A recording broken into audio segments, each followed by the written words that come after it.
All right, folks, welcome back to hour 2 of episode 14 of Handy at the Shandy. I'm Boring Jack, joined again by Adam the Fraud and Table Games James. Yep. How was that break?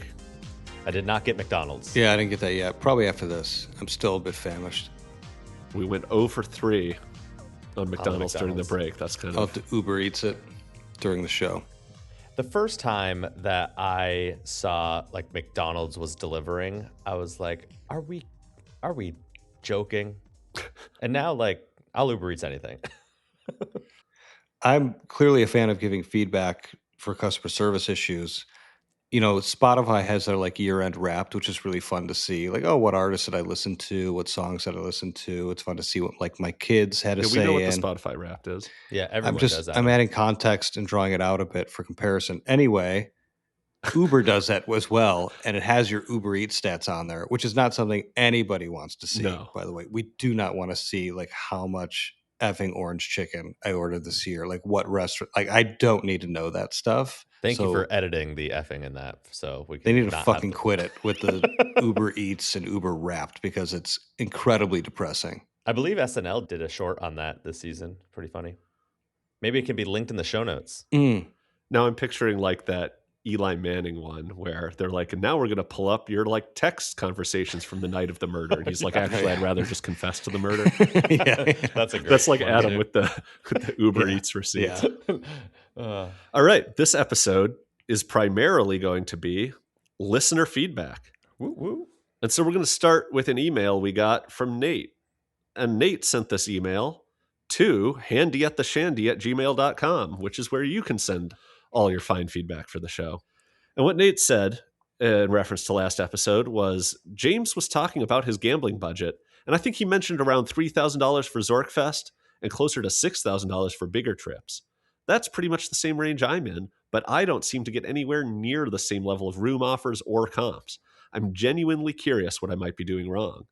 A typical Vegas trip for me is 3 nights. I usually play 4 to 6 hours per day, and I split it between green chip table games, video poker at about $5 to $10 per pull, and very minimal slots. Last year, I took 4 trips to Vegas, and outside of that, I hit Harrah's Cherokee about 7 to 8 times a year, and MGM National Harbor 4 to 5 times a year. And despite all of that, the most I ever see are weekday room offers and maybe $25 in free play from MGM or Caesars. And so, what do we think he might be doing wrong? Well, I do think it depends on which properties he's playing green chip table games at, like what level. So if it's a $25 blackjack table and he's just playing $25, he might be getting really low ratings at those table games. And so his Theo might be just looking way lower than like when I'm going, yes, I'm playing video poker, which is not going to be as good as slots, but I'm really going through that money. So I'm putting a lot more coin in. I could see that being a sticking point. Is that going to matter with like if he's playing under one umbrella though? Like I'm thinking like the MGM umbrella where, yeah, I could be playing $25, which is the min at Bellagio. That could still get me comps at say like a New York, or a Park. Yeah. The offers are kind of tiered in that way. Say with like Caesars, I imagine I haven't put in a ton at Caesars, but I know like I'll get offers based on my play. But like, say I won't get Nobu or Caesars comp, but I'll still get like Paris and Planet Hollywood or something comp as well. So I'm wondering, I mean, there's people listening who will know better than I do, but like on its face, I'm with you. Like nothing seems wrong unless he's spreading his play out between properties within different companies. That's the only other thing that I could think of as well. Yeah, so there's a handful of things I thought of when I first heard this, kind of even before I got to his second paragraph where he talked about, oh, I do put in like 4 to 6 hours of play. The thing I would caution any listener about is kind of knowing what your budget means. So if he says, hey, I also generally have like between a $3,000 or $6,000 budget for a trip, that can be wildly different depending on what stakes you play at and for how long.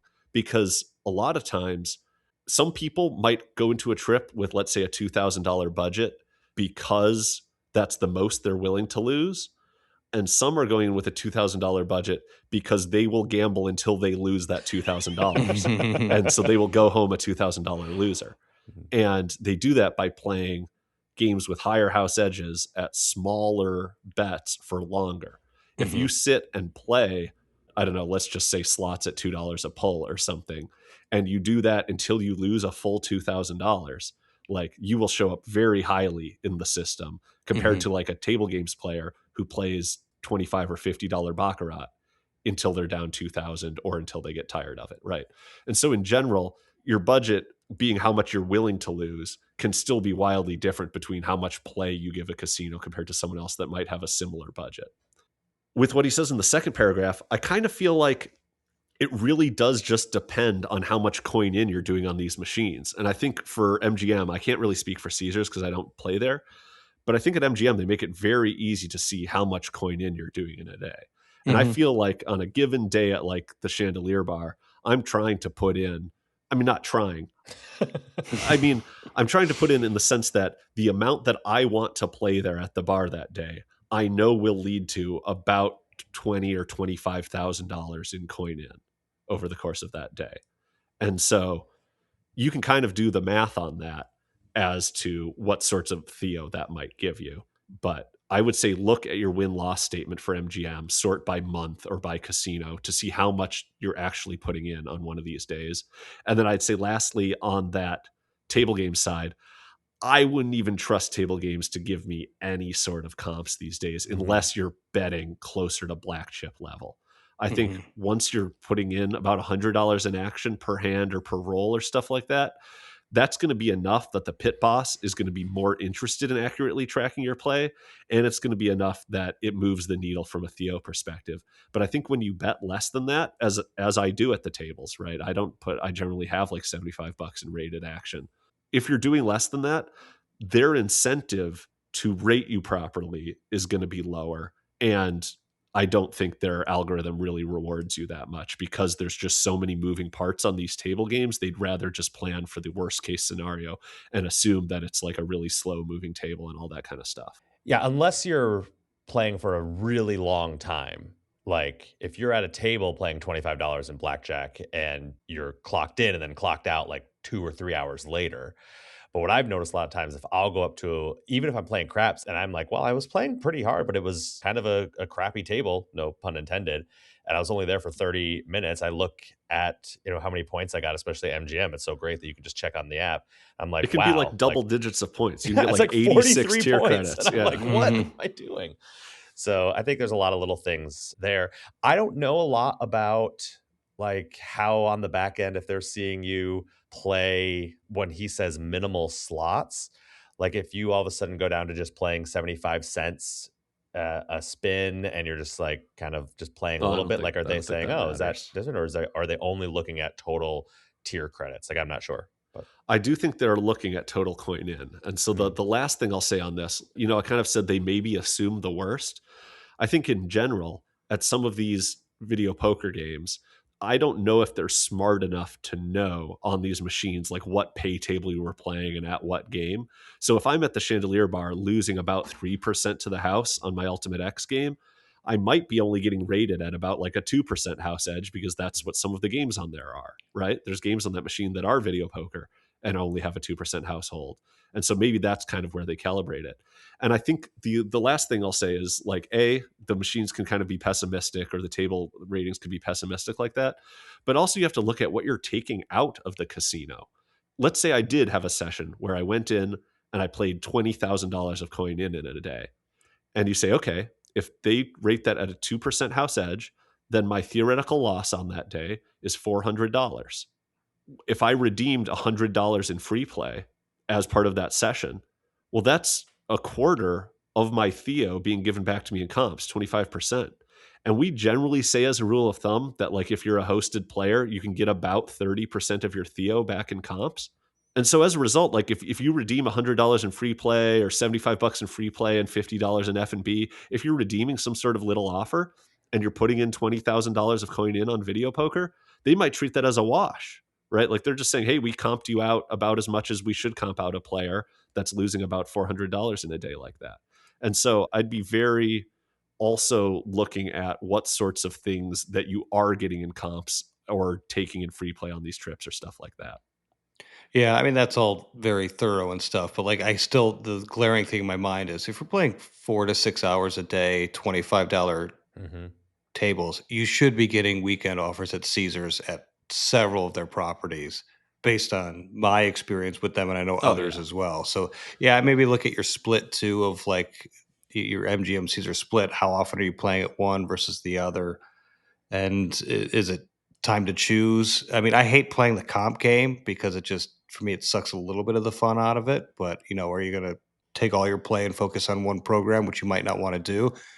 But that could obviously get you more offers. Not something I would necessarily suggest. But yeah, there's a lot going on here. So it's an interesting question. Yeah. And I hope other people chime in on like Twitter and stuff to maybe help fill in some gaps as well.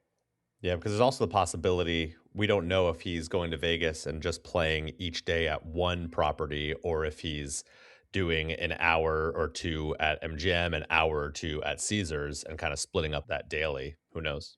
But you should definitely be able to get Luxor all the time. One thing I will say, next time you do go, stop by the host desk on the way out and ask them to kind of evaluate it, and maybe they can give you a little more insight. Like, I have asked the host before of like, "Oh, what do you think you could do?" And when they, came back, they said, "Oh, well, it didn't really seem like you hit that." I was like, "Well, what exactly are you looking for?" Like, so that way I have a better idea. And they've been like, "Oh, uh we already gave you," just like you were saying, Jack. They're like, "Well, we upgraded your room." So that was kind of where a lot of those comps came off. And I'm like, "Oh, all right, like, it was good to know."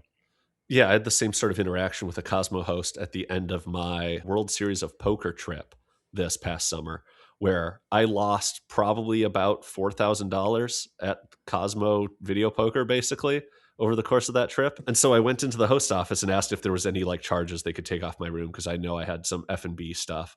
And he kind of pulled up the account and said, "Oh, no, it kind of looks at you're at the limit for comps for this trip." And I kind of realized like, oh, I mean, the offer I booked had me at 5 nights in a Vidara, executive corner suite. I had World Series of Poker stuff going on. I had friends in town. Like I lost $4,000, but I didn't like gamble hard I didn't give them 5 hard days of gambling that would encourage them to go above and beyond the marketing offer I was already staying on. Right.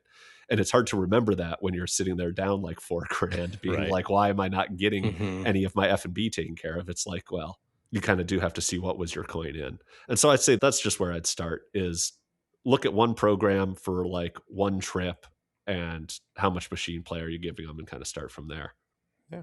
Yeah, and don't, like they both said, don't be shy about asking either. I think it's a underutilized resource for people, especially when you find yourself in situations like this where it maybe can feel a bit frustrating. Like, hey, I'm giving you the time of day. I just want to figure out what I can do to get more out of this. And they're used to answering those questions. All right, next up, Ace Spoon writes, listening to the show has piqued my interest in playing more video poker in between crap sessions. We did it. Good Yes. show. Nice. One game that has always intrigued me is 100-hand video poker. So Now the we're last few talking. weeks, he's been playing a super times pay version. He says, what are your thoughts? He just went like just the ropes course with it. Just I'm gonna dip my toes and do 100-hand super times pay. He says, what are your thoughts on 100-hand video poker? And note, I'm playing double bonus. Any tips, hints, or suggestions?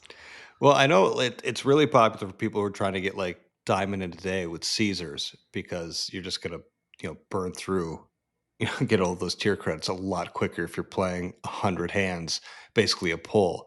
And So you can for get the lower volatility. and the that you lower get from volatility. spreading out your money along all those hands. Yeah, it's a much quicker way that certainly than doing a single line, which is an awful way to experience that. But I think it's hilarious. I'd never play it. I'm almost like afraid to play it, only because I don't want my first royal flush to be that feels like cheating. So it doesn't feel right to me. But once I get a royal flush, I will definitely be playing a few sessions of 100-hand VP. I don't know if I'll do super times pay, but I love how you're going in on it.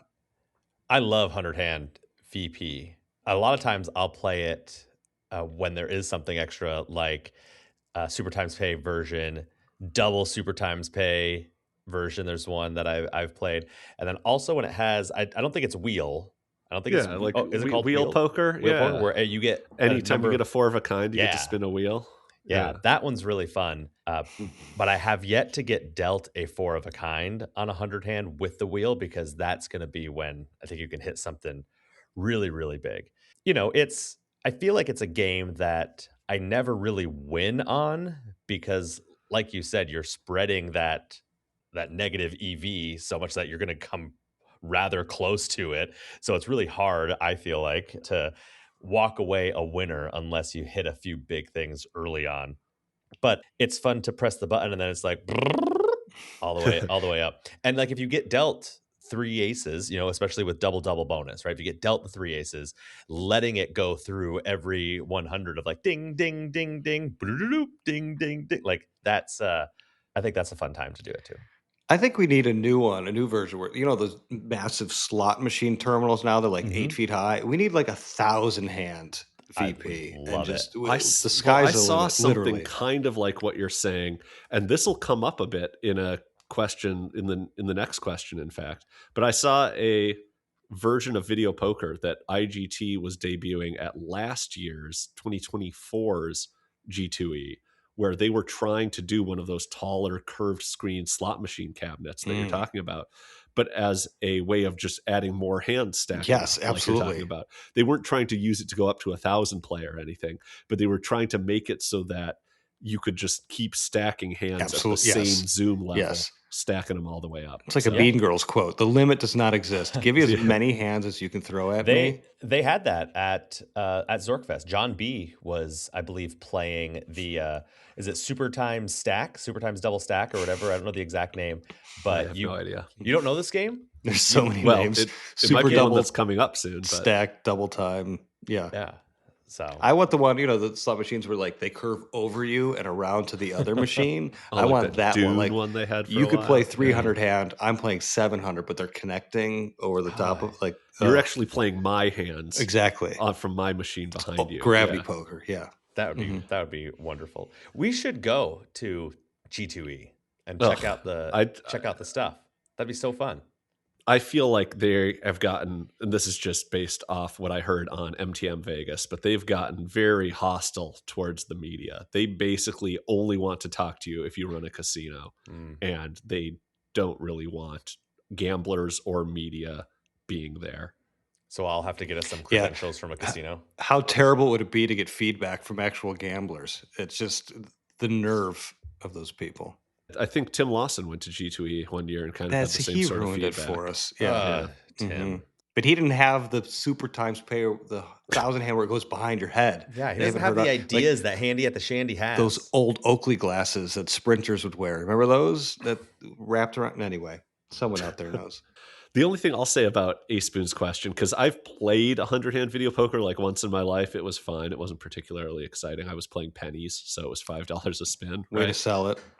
For me, it's one of those things that multi-line solves a particular problem that video poker has, and then 100 play wraps all the way back around to causing the same problem again, where it's like on one line, it's not enough action. If you get 3 of a kind, you're never getting a quad, so it doesn't matter. If you get 4 to a royal, you're never getting a royal, so it doesn't matter. Forget 3 to a royal. Then you get up to like 3-line or 5-line, or like, this is great. I get hits 3 times more often, 5 times more often. It starts to feel a little more appreciable. When you get 3 of a kind, you're like, oh, I might get something actually, instead of nothing.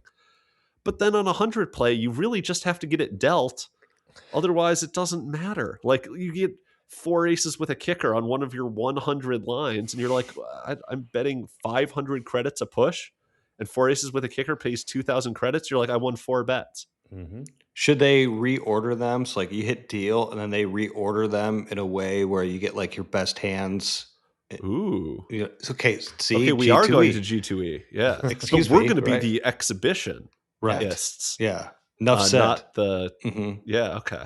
We're going to have our own booth. Because it's we impossible sit with our little like scan mortar it. board caps on, so people think we're smart, and then we just tell them our worst video poker ideas. I mean, this one's actually not bad though, because that's one of the problems with the 100-hand VPs. You're scanning everything; it's impossible to order that in your mind. Yeah, do all the good ones last, and then you know that if something gets good with like 4 to go, that they're all going to be better than that. Yeah. Exactly. Love it. Thank you. I like it. We got to write all these down somewhere. No. It's just organically. These are great. We're just going to G2E, setting up a table, and we just have a notepad. Thanks for writing in, Ace Boone. I'll see you hopefully at the local sometime. Yeah, I will not be there, but yeah, I'm hoping he sees you. Next up, more video poker chatter. This is Shocker. from Jeffrey, who asks, I said asks. He starts by saying, love the show. Although I lost money betting on the under that Adam would record more than 3 episodes. Sorry. So Here, okay, Was well, that on Polymarket? just so Jeffrey knows, I did nothing for probably the last 5 or 6 episodes in a row. I've done no prep at all. There's a Google Doc, there's stuff in there. All this is prepared. I have added 0 to it. So, I mean, you might be close to winning something, you know. I don't know if it's on Kalshi or whatever it is, but and I even had the weird idea of splitting all our episodes up into double features to try to kind of juice the over. And so maybe that helped too. yeah, it's some insider stuff. Jeffrey says, anyway, on New Year's Eve, my wife tried some random variations of video poker for fun. The All-Star 3 cabinet had some new weird games. He says, I was fascinated by Jack's breakdown of Dream Card. So if you could tackle Lucky Suits and Powerhouse Poker, I would be curious if Jack has any technical insight on the math under the hood. We're entering into like Mad Lib's video poker now, which is great. Yeah, just put random Powerhouse Poker. Yeah. I've never played Lucky Suits. I have played Powerhouse Poker. And so that's not the one John B was playing. Stack 'em, double stack. No, I played Powerhouse Poker. It's not the one. No, the double super stack, whatever. I forget exactly the name. I'll come back in 2 weeks and know exactly what it is. It goes like the super times pay, but then there's always 2. And it tells you what the multiplier is and how many extra hands you get. So you can get, I believe, 10 and 12. I think you can get a 10x and up to 12 extra hands. No, it was more than that. I've gotten more than that. I don't know. I'll look it up. But Is everybody getting this? Anyway, go ahead, Jack. Well, so Powerhouse Poker, it's one of those games where you do pay 10 credits per line. So 5 plus an additional 5 credits for the bonus feature. And the bonus feature is that you get extra hands if you are dealt a paying hand. So if you get jacks or better, you're going to get additional hands that start with that same hold. The extra hands you get are based on which hand you were dealt. So the better the hand you get, the more extra hands you get, which kind of leads to this, multiplying factor. Where so if you get jacks or better dealt, you get 1 extra hand for every hand you were playing. So on 3 line, you get 3 more hands. On 5 line, you get 5 more hands. 2 pair, you get 2 extra for each hand you're dealt. And this was for a particular like double bonus pay table. This does vary a little game to game, but 3 of a kind, you get 3 extra hands for every hand you were playing. And it kind of goes up to where, much like on Ultimate X, full house is the best. And things above that, like getting a dealt quad or a dealt royal, it doesn't actually just multiply them out the ass, because kind of the return to the player would just kind of be insane. If like, oh yeah, 3 of a kind, you get 3 extra hands, but a royal, you get 50 extra hands or something like that, right? The only thing that's kind of interesting, though, is it can only award up to 9 hands. And then if you were going to get more than that, like let's say you get 7 hands for every hand you were playing for when you get a full house. And even if you're only playing 3 lines, it's like you get 21 extra hands. How is it going to do that when the screen only has room to give you 9? The way it does it is it gives you multipliers on those 9 additional hands that'll add up to that total that we're looking for.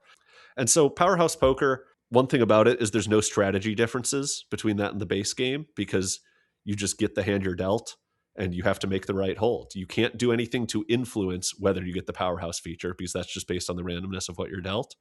And you can't do anything once you've activated the Powerhouse feature to do anything smarter, because you're just trying to make the right hold that'll do the best thing for you on whichever hands you have, whether you have a few or many. You still just want to make the right hold. So I think it's always useful to try to think about that. Like when you see a new game, ask yourself, like, is there something that I can change that affects the bonus feature? Because if there is, then there's probably a strategy difference where you have to play differently. But if nothing you can do can kind of affect the way that bonus feature works, then you kind of don't have to worry about it and just get to play your regular game. In my new G2E video poker, you don't have multipliers. The game just wraps around you so you can see all the hands. I'm just putting that out there. Again. Thanks, Adam. We have the technology. Next up, he asks about Lucky Suits. And this is one I couldn't find on videopoker.com. And that's because while Lucky Suits is a video poker game that's licensed to IGT, it is not licensed by Action Gaming, which is the company that owns videopoker.com. So all the games you see on videopoker.com are the ones that Action Gaming owns and then leases out to IGT to have on their machines. So stuff like Ultimate X, Super Times Pay.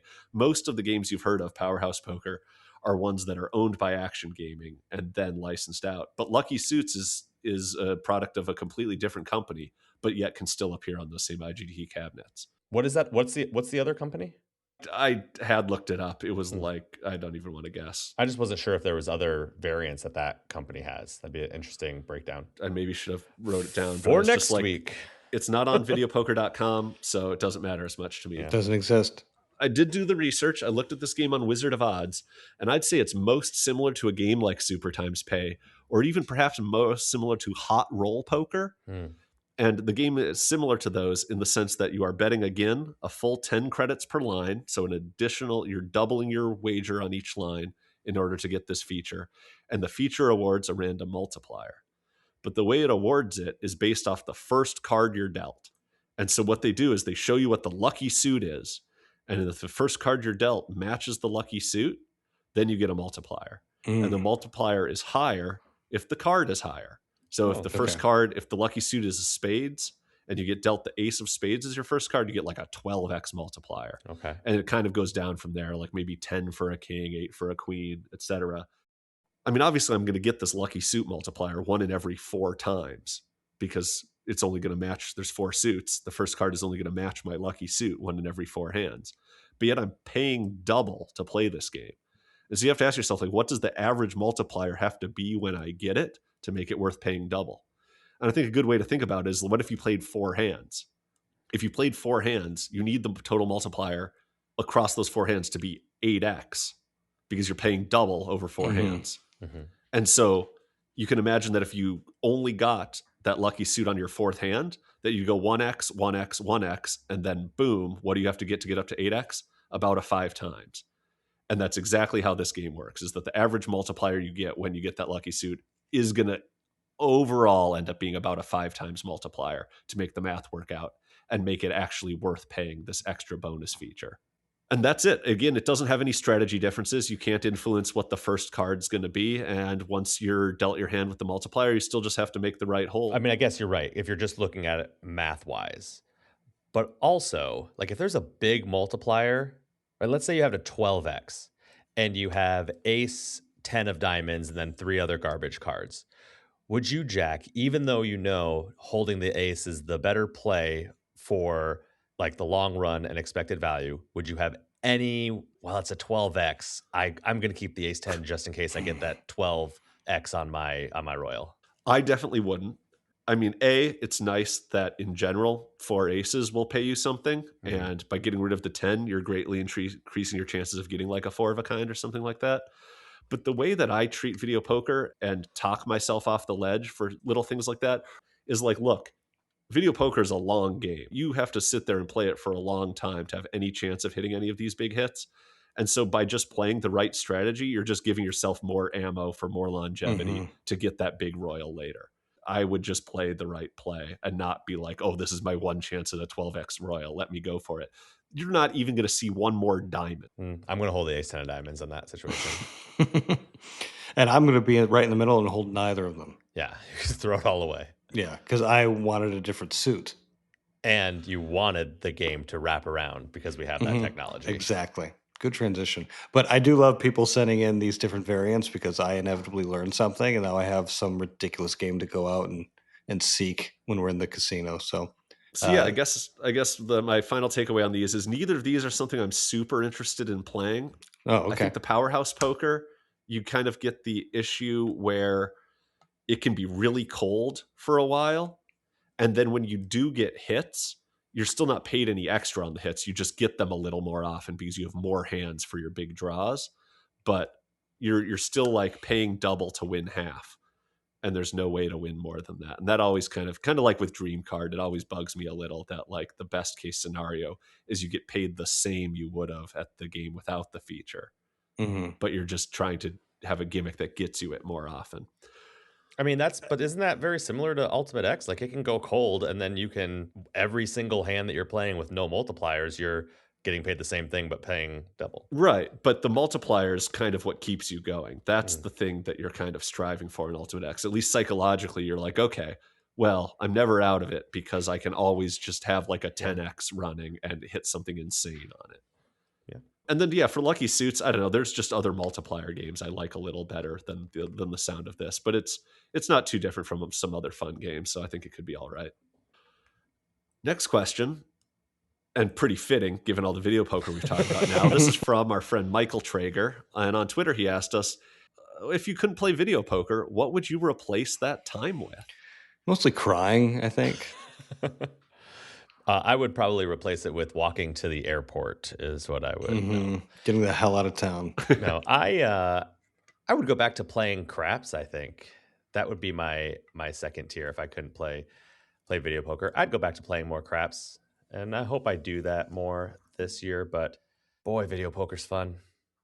Yeah, the usual favorites like Pai Gow Poker and craps, but if I'm in the mood to play something like video poker, I actually now am gravitating more towards slots only because I can choose my own pace of play. Yeah. It's just a little bit easier, as I said, maybe in hour one, of just kind of to hop around and change the game and do what I want. Whereas like you're always at the mercy of the pace of the table that you're at when you're playing table games. I don't mind that. But if I just want to kind of relax and chill or just enjoy something different, I'm not James where I'm just pounding the button it's like at a world record pace. So even at like slots, I go a little bit slower. So I probably would maybe pick a couple slots that I'm interested in, that I'm aware of. I know the general volatility of the game, the bonuses, like how often I can expect them to hit. Of course, nothing's guaranteed. I'd probably go towards that. I'm liking some of the newer slots that are out there. You're not fast playing. Everyone doesn't just hit the button as fast as they can until they hit a bonus. That's not how you're Oh my supposed to play gosh, it slots. drives me absolutely nuts. Oh, I can't wait to do that next time we're in Vegas. Oh, I together. hate it. No, that seems like, and no disrespect to anybody who does it, it just seems like so desperate and like anti what I like about gambling. I agree with Adam 100% here.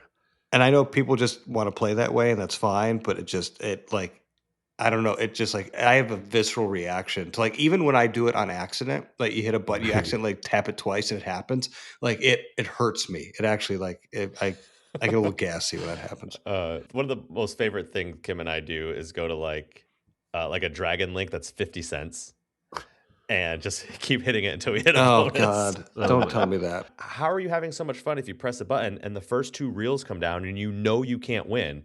So now you're just watching the other three reels and you're like, well, I can't win no matter what. No, you got to get rid of it. Go to the next one. The other three could all be coins, and then you get the bonus. But they're not going to be. Well, no, I'm with Jack on this one. That's fine. If I couldn't play VP, my answer is I would just go to other cocktail bars that aren't gaming bars and look for interesting drinks. And that's kind of primarily what my MO was, maybe 2018, 2019. There were much in the same way that like my favorite bartenders that I can name now are ones at video poker bars. There were particular guys that I knew before the pandemic that I would search out at other bars. Like, for instance, Cody, who now works at Chandelier. I had met him a couple times at Vesper and had sat at the lobby bar at Cosmo, which has no bar top gaming, and sat there and kind of wasted away all day getting drinks. And same with, there was a bartender named Eric I really liked at Oak and Ivy in the downtown Container Park, which is kind of like a whiskey bar that has a really good collection of bitter Italian Amaro that I like to drink. And so I would go there and kind of just bend their ear about cocktails and that sort of thing. So I think I would kind of do the same sort of progression I do throughout my day today, where it's like, okay, you reach, it's after lunch, it's time to hit up a cocktail bar and have some fancy drinks. I'd just be paying for them in different ways. And then I'd move on to the tables in the evening kind of in the same way. So you'd have far more money. Yeah. I would go back to having to pay for nights at Cosmo and stuff like that. But yeah, it would be a lot cheaper for me for sure. That's at least what I think I would do. It's what I used to do. So it's kind of my best guess as to what I would do. Maybe I would become a Caveman Keno player. You never actually know. Well, there's so many good lounges and little cocktail bars that like not anymore, but like I wasn't going into because I was spending time playing video poker or doing something like that, where it's like, it took me so long to go to like Nomad's Library because we're just doing other things. We're gambling and stuff, but there's so many. Oak and Ivy's another one where if you're just caught up in the gambling all the time, you are missing some of those true gems that are out there. You can do some real good bar crawls that are almost all not gaming bars. Fine, I'll add more Vegas trips this year so I can do those other things. Thank you. Next question from Twitter. Ryan M says, when's the merch store opening up, and will it have the video poker tracker available? So just so people are up to date on merch stores, so the You Can Bet on That merch store has merged with the Better Life merch store. So they're together, right? So Tim is hosting You Can Bet on That merch. He's also hosting all of our merch. We just don't have any yet. No, we're going to have You Can Bet on That host our merch. Oh. Since they're not hosting their own merch anymore. Okay. I think it's when it's going to be. So they have an opening. Right. And the video poker tracker, James, you said that they can contact you. It's free, but shipping and handling is $200. Something like that, yeah. Okay. But for real, I sent some down to Mississippi, Rob. I still have a few packs left from the first run that I did.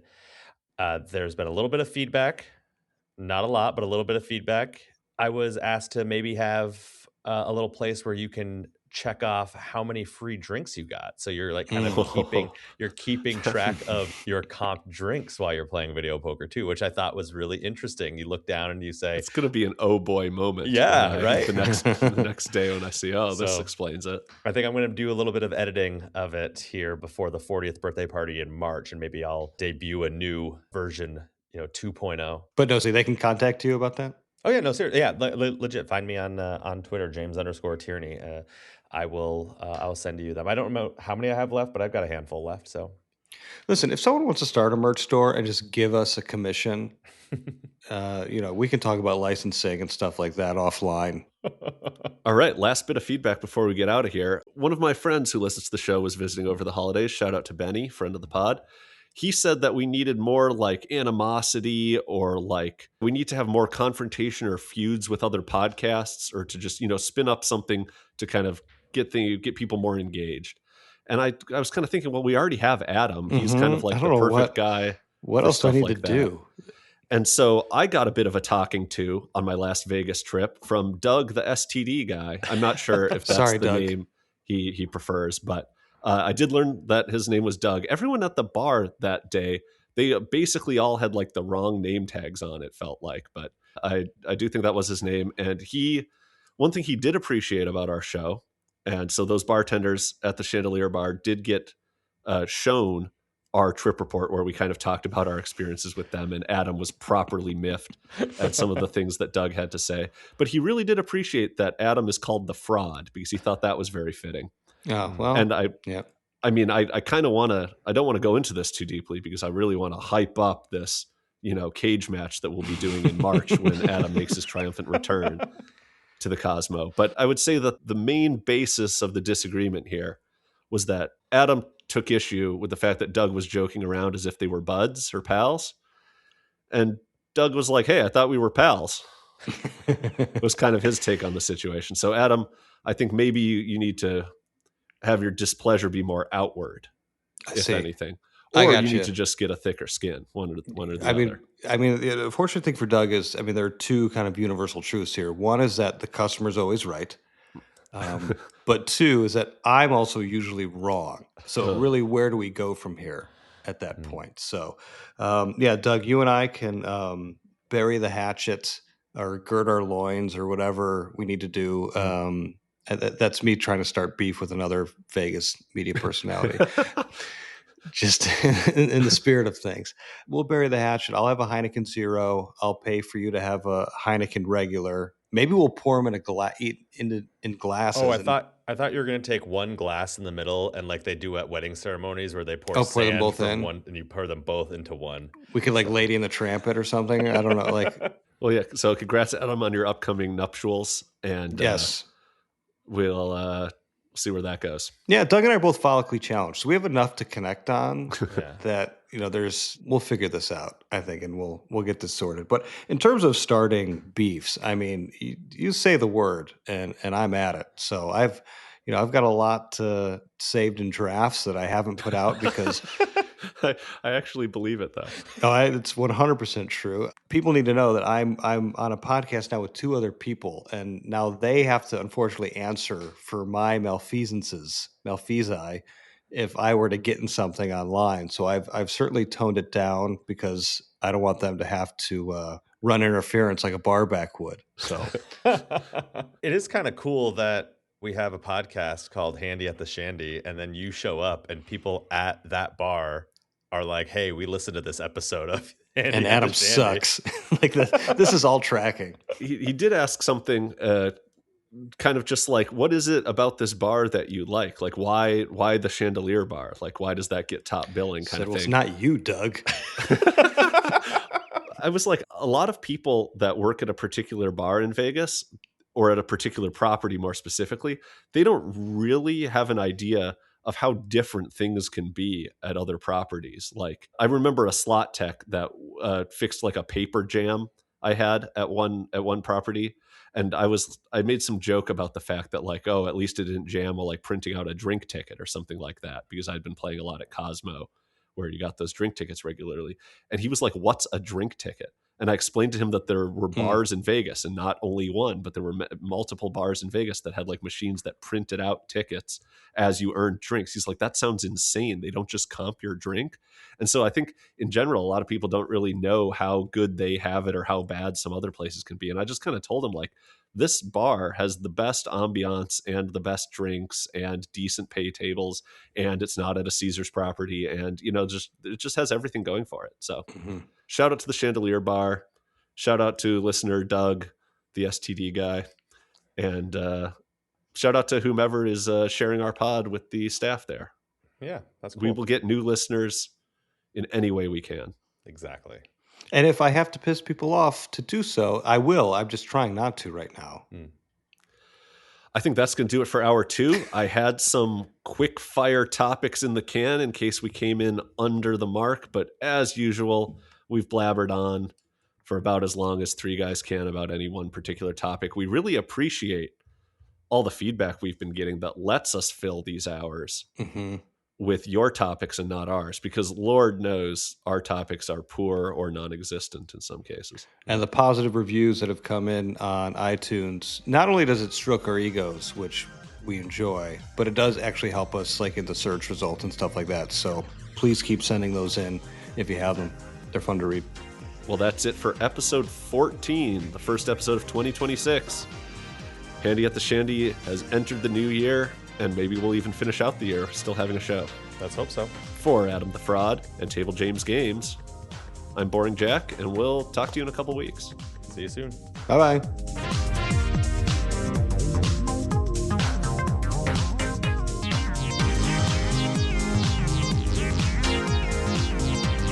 This is where my McDonald's driver is right now. Jesus Christ.